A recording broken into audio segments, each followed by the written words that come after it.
was a pretty good one.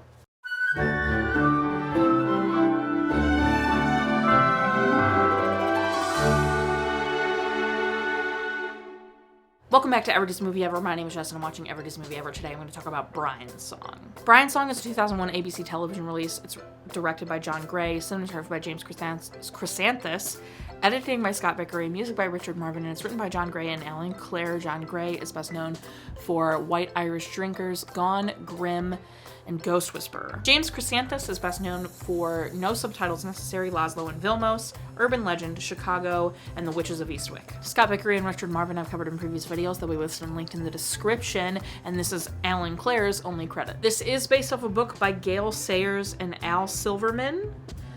So it's a semi-autobiography because it's about Brian Piccolo, but Gale Sayers is a character, like is a person that is the person that knew Brian Piccolo. So it's like kind of autobiographical, but also it's about Brian a big chunk. So it's like also just like a tribute to Brian kind of. The film stars Sean Maher, Mekhi, Phifer, Paula, Cale, and Elise Neal. Sean Maher plays Brian and is best known for Serenity, Firefly, Teen Titans, and Much Ado About Nothing. Mekhi Phifer plays Gale and is best known for ER, Honey, Dawn of the Dead, and 8 Mile. Paula Cale plays Joy and is best known for Providence, Cake, Electra, and Milo. Elise Neal plays Linda and is best known for Hustle and Flow, Scream 2, Logan, and Money Talks. This movie wrecked me. I remember when I researched it, I was like, oh, okay, he passed away from cancer, and it's about their friendship, alright, fine. And then I absolutely forgot that. And then I started watching it, and I was like, okay, a football movie. And I thought it was going to be about race more than anything, like kind of like Remember the Titans, because it took place during the 60s, and Gale and Brian were going to have to room together. And then I forgot what happened. Like, I forgot what small moment that, like, isn't the moment that he gets diagnosed with cancer or whatever. It was a very small moment. I was like, oh, wait, I think this is a really sad movie. I think someone dies. And then Brian, like, made some passing comment, like, I always get a cough in the winter. And I went, oh, it's Brian. Okay, cool. And then, oh, by the way, spoiler alert, I guess, but this is based off a true story, so. With the Chicago Bears. And then the movie just, like, wrecked me. I would say the last quarter of the film, I just was sobbing the entire time.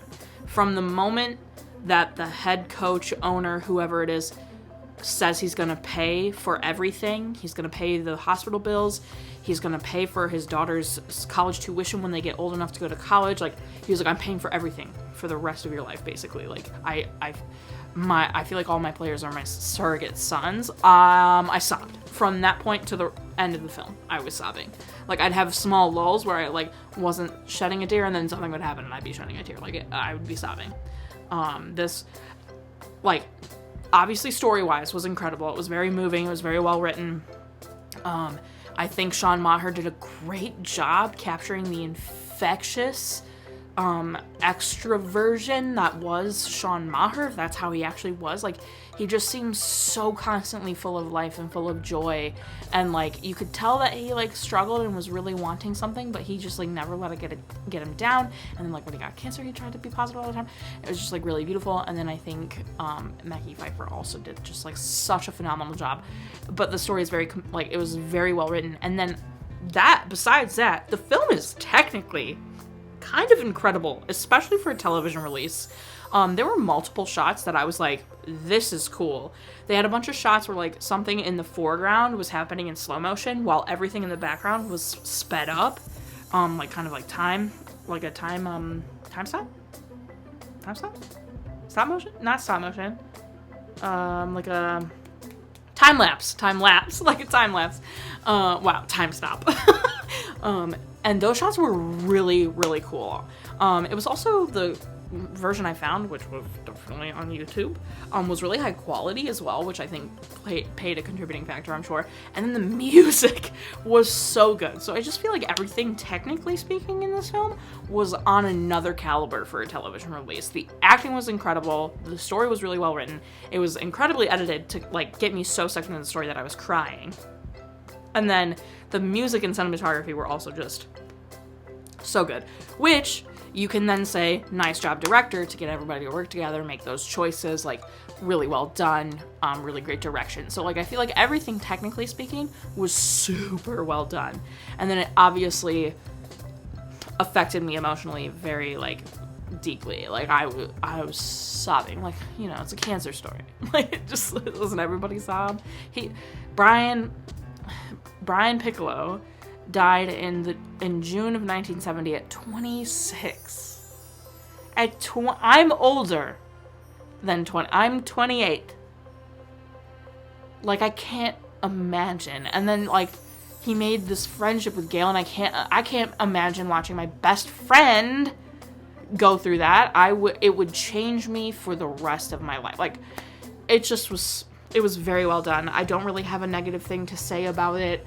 I can't really speak on how they handled the part of the story that was kind of dealing with the civil rights movement in the race, because obviously I'm a white woman, so what would I be able to say? You know, I have no authority.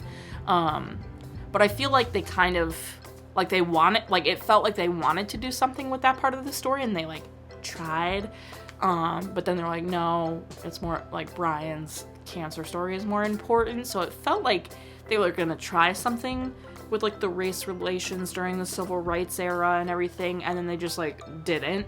So that maybe is the negative thing I can say about it. It felt very, like, maybe kind of lazy. Maybe that's the word I'll use. It felt very lazy, which is not surprising.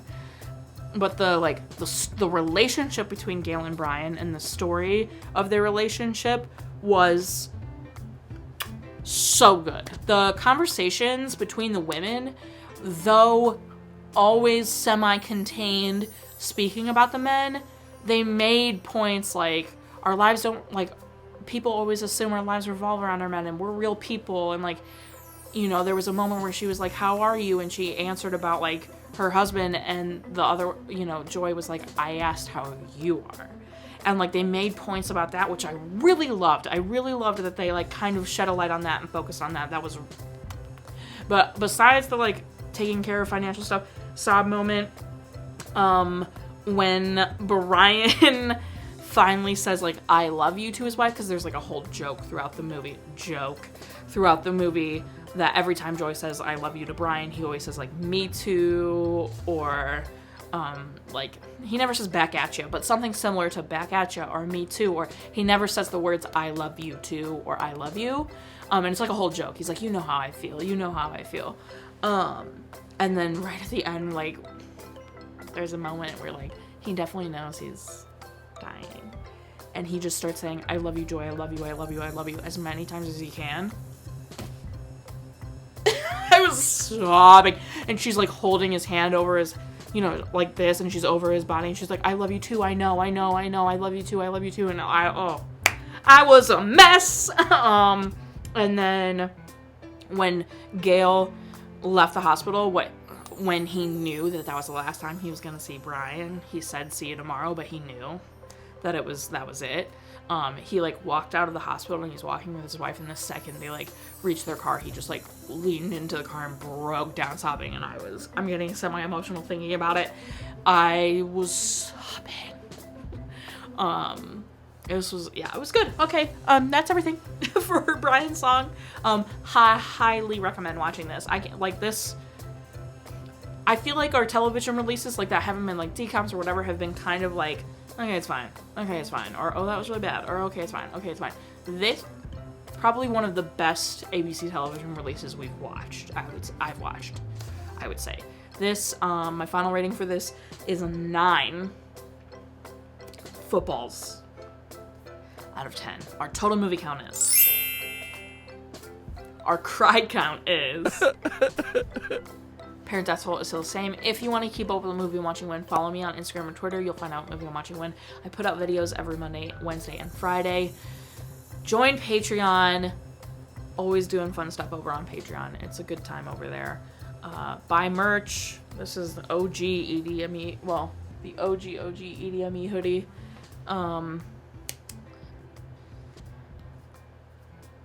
Until next time, comment, like, and subscribe, but I'm not in charge of your life. You are, so you do and don't. Be cancer about it. Cancer sucks. And now I get to film a video about a movie that sucks.